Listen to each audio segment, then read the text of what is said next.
Welcome to another episode of Trending Up with Edgar de Leon and Sebastian Lopez. We hope you enjoy and are challenged to live life differently as you keep trending up.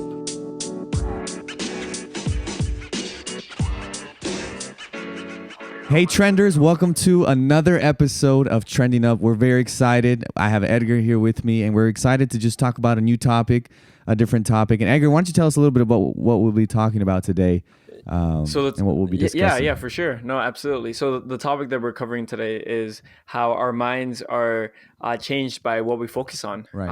And how our mind, everybody thinks that your iPhone or your iPad or your computer is like a supercomputer that pretty freaking amazing. Right. But actually, like, our brains are just even more amazing than we really understand. Right. So today's topic is, what we see is what we what transforms us. So like in another fancy way is what we behold, which is staring, is focusing. Right. What we become when we behold. Right. And this is important, I think, and I understand it better now than when I was a teenager, because you know how most parents are like, hey, like, be careful who your friends are, because that says who you are. And I thought that was just a way that parents like to, control your kids, but it's actually a real big thing. So what do you think, Sebastian? Do you think it's important to understand this? I think so. I think it can be taken to extremes. I know some of my friends listening, well, they still joke with me now of the idea of when I was in college. I went through this little phase in my freshman year in college, and like thinking like I can't go here, I can't watch this and this because it's gonna mess up my mind. And yeah, there's some truth to it, as we'll talk about it here. Yeah. But I took it to an extreme where I was like, no, that's everything's of the devil. And I had these couple of months. I think when we started to meet, right, we had a mutual friend and it was just kind of like we had and so I went home, I remember, for that Christmas, and I was like, yo, I can't do this, I can't do that. And they're like, why not? It's like, because it's gonna mess with your frontal lobes or your tubes. And they're like, what? Yeah, your lobes, not lobes, tubes. And so even to this day, Ricky and Abraham and them, they'll be like, hey, I thought you couldn't watch a movie. Weren't they gonna mess with your tubes or something? And so it's just funny because it can be taken to an extreme, and then when you look at it, it's like, yeah, that was kind of, when I look back, I'm like, actually, that was kind of dumb, but. No, you can actually see this in like ancient history, right? Like monks or monasteries are these groups of like really religious people who go to the mountains and create their like Zen place, where they can meditate, where they can be away from the world. So there are such things as taking things to an extreme to become a hermit, right. But I think the context that we're presenting today, this morning, which is for us, is to understand that the way that what we behold actually changes us, and we want to have a healthy balance, right? We don't want to just be trying to stay in a bunker in the ground, staying away from everybody, but we want to have a balance to understand how. Like, we live in the world, but we're not of the world. There's that idea, but whoever we spend our time with really changes who we are. So, like, have you heard of the idea, Sebastian, that when like couples start to when couples who are married start to age, they look more and more alike? There's this a crazy phenomenon. I haven't seen that. No, it's a crazy phenomenon that like couples who've been together for a long time can actually they start looking like each other as they get older. So that's funny. I can probably put in the show notes later on the study that was done. But like our wives, like we started to become like our wives, and vice versa, which I hope is a good thing. Right. What else molds us like in today's world? I was thinking, you've seen the dog owners that look like their dogs? That's hilarious, man. I know in our apartment complex we have a lot of people with dogs, and I see some dogs and I'm like, that's crazy. Like, how did that dog? I don't know. It's just there. It just seems like there is this thing that we become. But I think I see it. We've already talked about our sports aficionados and our sports fixation, and like becoming like the Reddit followers. We're so intense. I'm sorry. That's Zoe scratching at the door. She wants to be in here.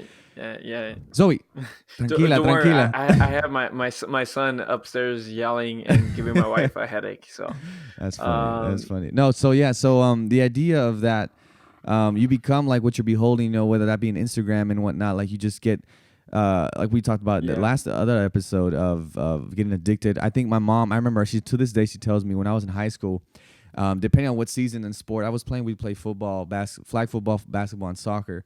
You know, different friends, different people. You know, soccer where most of the people that were playing soccer had come over from Mexico because our school was on the border, so they would come. And so the music that we listened to in practice was different from the music we listened to in basketball practice, and the music we play and listen in football practice. So football and basketball practice were more like rap, hip hop, and when we got to soccer practice, it was more like música norteña, duelo, and so I would, depending on what season, my mom was like, "Oh, okay, you're playing soccer now," because I'd be listening to that music. So it's like, we always see that in Spanish. There's this saying, "Dime con quién andas y te diré quién eres," right? Yeah. Tell me who you're hanging out with, and I'll tell you who you are, right? Who you associate with. I think the statistic, what is it like? You are the makeup of the 5 people around you or something. I don't know. It is something like that, right? Or 5 or 7 people. So the 5 people that you hang out with are like they kind of represent who you are, right? And many of us will kind of go through life faking it, trying to fit into a group. In high school we always see that in the movies, right? You get into punk rock or you get into basketball, you don't even know how to play just to fit into those groups. And so I think we see that a lot where we're trying to fit in, and then as we do that, whatever we're spending time with begins to change us and transform us, right? You begin to speak that language. If you're in the church, you begin to speak this Christianese, right? Where, if you're Adventist, you begin Adventese, right? Where you're just like, happy Sabbath, the righteousness of Christ, I am saved, and so if you get out of the church, people are like, what are you talking about? Sanctification, so what you are around most in music, right? I love music, and I got my keyboard right here next to me. You start watching YouTube videos and you begin to speak in tone, and just like, oh, look, that's a nice dissonant chord, or, oh man, let me just, X, Y, and Z. And so whatever you're spending time with, I think we see it all the time. You begin to become like it. You start speaking like that. You begin to walk like that, or play, or perform, or do like that. That which you're watching and beholding. So I think what you're trying to communicate to us, Sebastian, just so I can recap it, like our thoughts will dictate like how we act, right? Right. So who we are is not just like the 10 fingers that we have, or the fact that you're male or female, but it's actually impacted by how your thinking makes, or what thoughts and what you surround yourself affects who you are. Right. So I believe that in 2 Corinthians 10:5, the latter half of the text, it says, we also capture every thought and make it give up and obey Christ. So Paul is presenting the idea that our thoughts must be surrendered to Christ, which is God, right? So the way that we think, the way that we talk, the way that we just, we all think, we just do before we even talk. Right. And that every thought must be given to God first and foremost. Yeah, and staying on that spiritual tone before we move into, like, I know you have a lot of mental stuff that you want to go into because you're so smart. You're using these big words before this. But get out of here. But I think it's so interesting because then you look at when Jesus talks and when he's like on the Sermon on the Mount, he's always focusing on thoughts. Like he talks about murder and he says, look, it's not about you actually going and killing someone. If you have a thought to kill someone or to wrong someone or to hurt someone, just a thought, you've already committed the act. So he places an importance and emphasis on the mind and the thoughts already. Like he thinks about adultery and cheating on someone, right? And he says, look, before you even commit the act, if you thought about it in your mind, you've already committed it in your heart. So it's like this idea that God is like, I'm not trying to just go for the actions or what we would consider like the branches of a tree. I want to go for the root. Like, what is your mind thinking? Like, what are your thoughts? What nobody else sees and what nobody else hears or even knows what you're thinking. What are you thinking? And it's interesting that God's like, I'm not just interested in your actions because I know that you've already committed. Before you even do the action, you've already committed it in your mind. You've already pretty much done it when you've decided to do it in your mind and your thoughts. So there's this important thing, I think, but what we think molds our minds. And then, what we think, it translates to our actions, and our actions then become our habits, and that forms our character. And ultimately, our character is what decides whether we end up in heaven or not, because it's like your whole life, have you been living a life that desires to be with Jesus, right, or not? So it's very interesting as we talk about this and we go into the kind of the mind of just like how important it is to think about what we think about. Are you thinking about what you think about? What you put in through your mouth, through your eyes, through your ears, through your nose? Like, these are all important things to keep into consideration. So yeah, Edgar, Yeah. hit us with some knowledge, man. You had those big words earlier. Oh yeah, the big words, but anyways, whatever. What we think molds our minds. Right. And there's actually this book it's on my list to read. It's about like being grateful. Yeah. And so in life, it's either you're grateful or you take things for granted. Right. So here in the States, we have a lot of things around us that we may take for granted. Right. So when we take it for granted, we're not grateful. Right. So and this book was mentioning how the way that a brain's like structure, physical structure actually changed when Wow. there was an emphasis on emphasis on being grateful. Wow. Rather than taking things for granted. So your brain, it's the neuroplasticity can actually still change. So neuroplasticity. when we are not like have you ever encountered someone who's like really like nasty, or someone who's just really negative? Sometimes not sometimes, you can actually see that the change in someone's mind, it's not just that they woke up on the wrong side of the bed, but that they are like, their brain is used to being negative, so they'll continue to be negative. So our thoughts mold our minds. And I think you brought up, Sebastian, you were sharing with me about at your pastor retreat that you just came from last week, right? Yeah. Can you tell me a little bit about what you shared to me? Let me just when you said that, like these people that are just mean, it's not like just sometimes, but it's just, it reminded me of the verse in Genesis 6:5 that says, when God is looking after, this is right before Noah, he's looking at the world, and he says that in Genesis 6:5, he says, every thought, God saw the extent of human wickedness and how evil humans were on the earth, and he saw that everything they thought and or imagined was consistently and totally evil. Wow. Isn't that crazy? So he's just looking and he's like, every single thought they do is consistently evil. But thank you. Going back to the pastor's retreat. We just came back from pastor's retreat last week, and it was very interesting. We had a great presenter, Heather Thompson-Day. If you don't know her, follow her on Instagram. On Twitter. I think she's on Instagram too, but Twitter, she's just every day dropping bombs of knowledge, of just insight, biblical insight, and it's awesome. Heather Thompson-Day. I'll put a link to her Twitter page on the show notes. Zoe. Shh. But she was talking to us, and she gave us some notes, and pardon if I'm a little lengthy here, but it's just very interesting. She showed that there was a study that showed that our mind can't tell the difference between the thoughts we think and reality, right? So sometimes, Chantal always gets on me because I'm always like, you're always this, or most of the time, and she's like, it's not always, it's sometimes, or it's seldom, right? It's not. We just always go to like these extremes, and so she was saying, like, sometimes when we're saying, I'm always sad, if you're always like, I'm just always sad, your mind can't tell if that is true, and that's the reality, if that's how you're feeling, or if that's just what you're saying, right?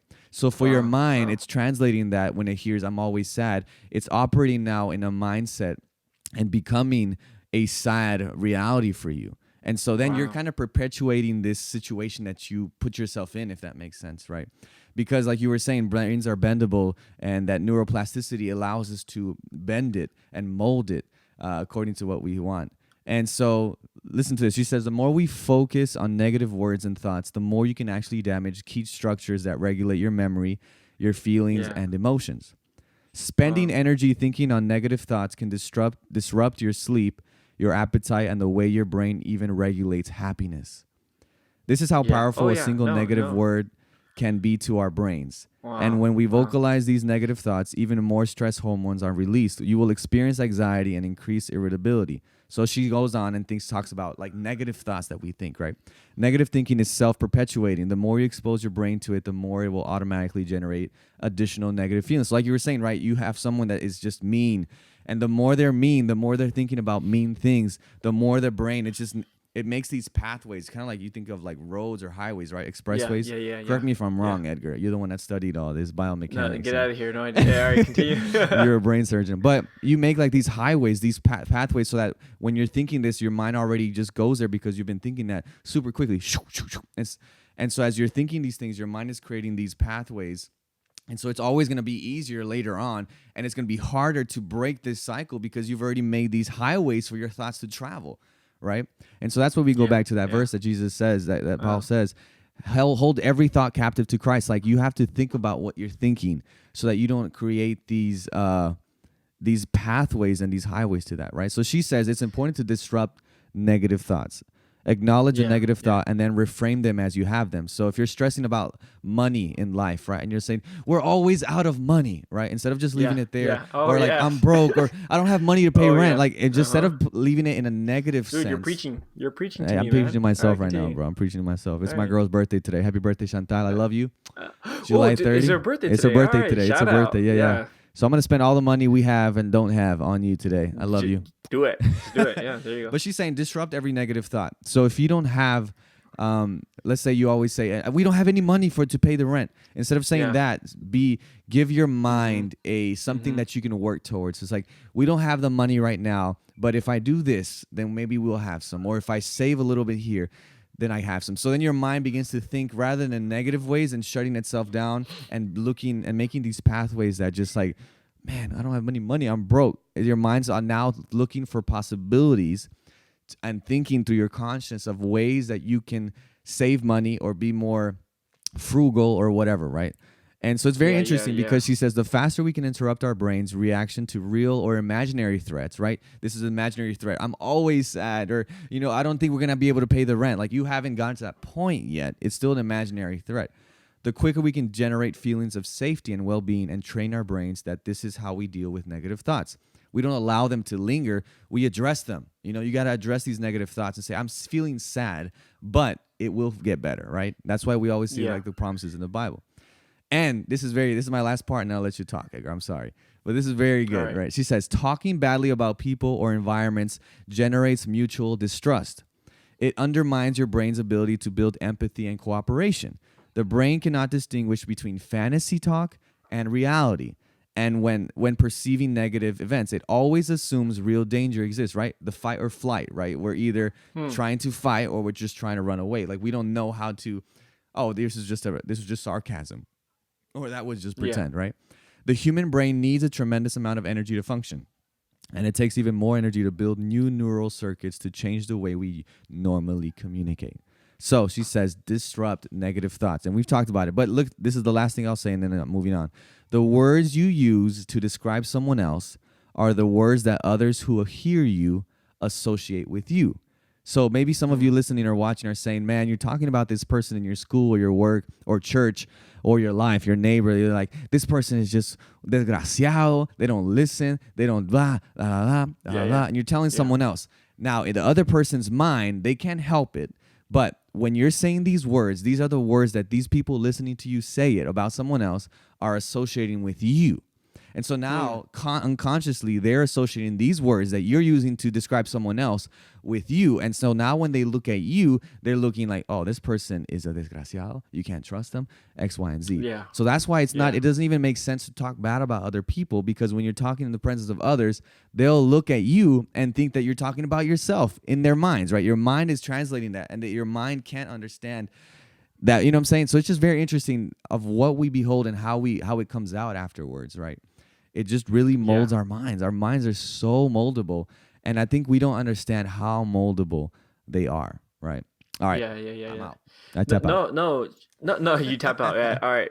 This is like lucha libre, Lucha or libre. like some wrestling. Yeah. Now You gotta you get take your my mask hand. on. I'm ready to go in. Yeah. Well, no. I definitely understand what you mean. So like many times in my own life, whenever I feel like the lowest, or whenever I feel like I've struggled with like low self-esteem and so forth, Right. it's typically connected to my thoughts of the day. So Right. the way that, so if I say, oh well, if I make a mistake and I say, oh well, I did a stupid thing, or I'm stupid, or something like that, Right. that will then start to shape my own identity. And then when I encounter other people and I have this low self-esteem of myself, Mm-hmm. I may be harder on them, or maybe harder on myself. So Right. Right. what we encounter is the idea, be the change in the world that you want to see. So Mm.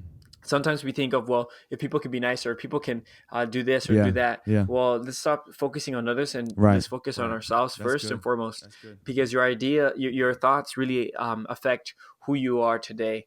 And this idea it was seen in like mirror neurons. Mm. So we all have mirror neurons. There was this experiment done, I believe, in like the 60s and 70s, and it's been Yeah. experiments Yeah. always they try to like improve on them and so forth. Mm-hmm. And what happened was there was this idea that there was this uh, experiment done on monkeys where there's two monkeys. One monkey here. This monkey is eating a banana. Okay, for those who are watching on YouTube, can see my monkey. Your My toy. monkey Yeah. example using Right. my finger. So this is Right. monkey one here. This monkey is eating a banana, Right. and monkey two over here is not eating a Right. banana. Right. And Right. what they encountered was when monkey one was eating a banana, and monkey two was simply beholding, Right. looking Right. at the other monkey eating a banana, Mm-hmm. both monkeys showed brain activity that mirrored each other. Oh, so what that right, means right, is right. when the monkey was able to behold or see the other monkey eating the banana, both brains were acting the same, even though Wow. only one of them was One of them. eating. Isn't that incredible? That's so the one that wasn't eating in their mind felt like they were eating. Their right? mind was acting as if they were eating. Wow, Yeah. that's crazy. So That's crazy. So that really gives you That's crazy. and what we found is that monkeys share that same neural activity as we do. So right. what that goes on to lead us to believe is that what we behold, or what we like, even what we think about, which isn't just Right. connected to like seeing or touching, but what we think about and what we see, Mm-hmm. what we touch, what we really affects our brains, and it really Wow. influences us. Right. So we need to be when, for those who are Christians, Mm-hmm. okay, Mm-hmm. or for those who want to believe in who God is and so forth, Right. There's gonna be a lot. Like, some people are gonna say, "Well, go to church." Mm-hmm. Well, going to church does not improve your relationship, your personal relationship with God, Hmm. and your interaction with Him. Okay. What needs to happen is when you have a relationship with God that's centered on your Bible and centered on having a conversation, a communication with Him, which is prayer and the church. Right. That then leads you, that sets you up to have a real life connection to God. Right. And it makes what religious people say real. Right. Like for me, when I didn't have my relationship with God, and even like today as a pastor, Mm-hmm. whenever I fall away from God, Right. because guess what, pastors can do that. So Right. whenever I fall away from God, Yeah. my whole person changes. Right. I'm grumpier. Yeah. I'm not Yeah. I'm not the best husband or Yeah. the best Yeah. father, or the best anything. That's good. So That's good. what I've encountered That's is good. beholding, like, look at God and Mhm. and let God work in your life. Yeah. Sometimes church people are known as correctors, right? Uh-huh, Church, uh-huh. you go to church and they will correct you. They will tell you what to do, what not to do, what Yeah. to eat, what Yeah. day to worship Yeah. on, and so forth. Yeah. But we should not just be known as correctors. We should be known as connectors. So let's connect people to Christ. Okay. Let God work I like that. through people, and Mhm. and I think that's something that we realize now as we're Right. concluding this aspect of beholding is Right. when Right. you want things to happen in your life, or do you want your relationship to be like on fire for the Lord? Right. Focus on Right. Christ. Focus on Right. having a relationship with God, Right. and build that intimacy, and go off of that, Yeah. because Yeah. your thoughts will affect like everything Yeah, else. yeah. And something to really Think about. Yeah. think about, I right? think it goes with what we talked before about like feelings and emotions and like being in control of them and not allowing them to be in Yeah. control of you. So I think it's the same thing with your thoughts, right? We're not advocating for like an extreme view of like cutting everything out and saying, Yeah. yeah, that's, you can't do that. It's just like be mindful of what you're putting in, right? First of all, be Yeah. mindful of what you're Yeah. watching and what you're listening to. And I mean, I'll assure you that Edgar and I do a lot of normal things that most of you do. Yeah. Even as the pastors, right? We want to be engaged in culture. We want to be engaged in what the world is doing, and just to be aware so we can communicate the gospel in an effective and applicable way, right? But at the same time, we have to, and this is speaking to ourselves, right? Because we talked about last time about Red and how consumed we were with the whole NBA trades. And I know for me, like recently too, I was just realizing how quick I am many times to want to get on social media, right? I think, we're part of the millennials that are just like connected to to the internet and to that's our kind of our pseudo community, right? And I know you've been doing a fast for what, the whole month, right? For the whole last month, and I think that's great. And it's so go ahead. Real quick to interrupt Yeah, you, I need to go on Twitter and Facebook and tell them, hey, I'm not on Twitter and Facebook because people are sending you stuff or what? and Instagram. Oh, right. I'm gonna come back and say, oh, I had a fast. Right. I see. You just gotta funny post a picture and be like, I'm not gonna do that, but anyways, I haven't been on it. But that's so for true. That's so this true. month at So I least. had to like on the iPhone you can on iPhone you can set limits, right? So I have a limit from like 10 p.m. to 9 a.m. to not allow me to get on. I mean, you can unblock it and stuff, but it's a thing that it's a little block that you have to go through to say, okay, let me remind me in 15 minutes, or remove this block. So what I also did was I also put like 30-minute limits on social media for the day, which for me like that was like 30 minutes. That's a lot of time.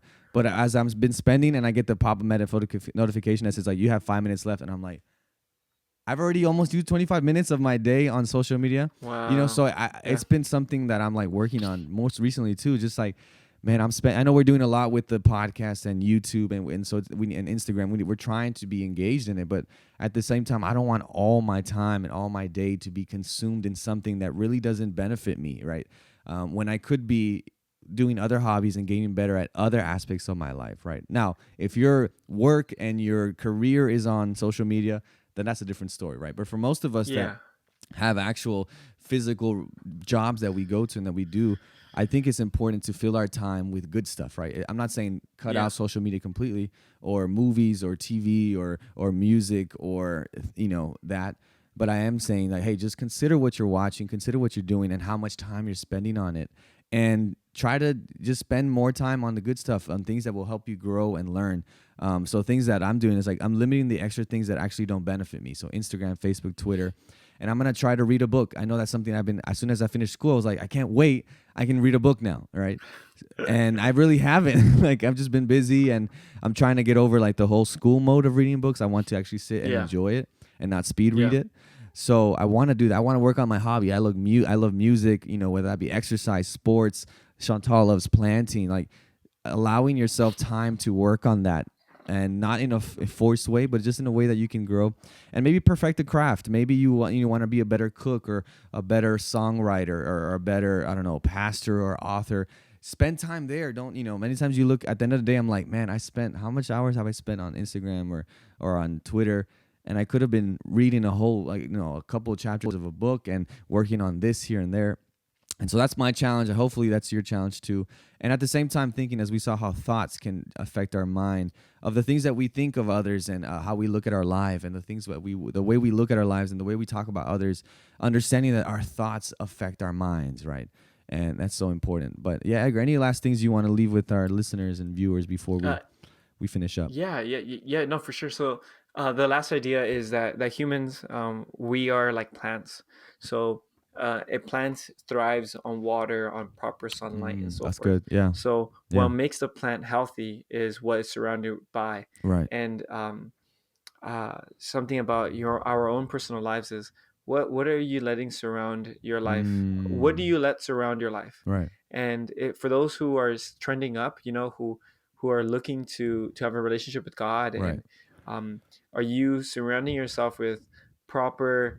Are you setting yourself up to be successful, or are you are you focusing on God? Are you focusing on Christ, which allows you to be successful in your walk with Him? Right. Or are you wanting to be with Jesus or to be with God, and you're not doing anything that resembles that? Wow. So you need to have that like balance, and that is something that even if you struggle with your faith, you struggle with trusting God, you struggle with anxiety, with stress, like focus on God, and let that relationship be the baseline for the rest of your life. Right. And I know that's impacted my life, and may that impact yours. Amen. Yeah, that's good. That doesn't mean we're perfect. Yeah. But at least we're being guided by the one who is perfect. And may we just be on a relationship, on a journey with him every day until he physically returns, which is very soon. Right. Yeah. And as we do that, like we realize, and as we take into consideration what we think about and what we allow into our minds, that and realizing the reality that what we become what we behold, I think as we consider all that, we're able to keep trending up. And we hope that you are able to take these principles and apply them to your life, and hopefully see that God is really wanting to speak to you every day and wanting you to work and perfect yourself in other aspects of life. And may you just be blessed in all that you do.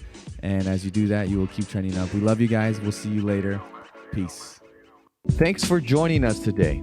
Make sure to subscribe and follow us wherever you get your podcasts. Please rate us and share our content.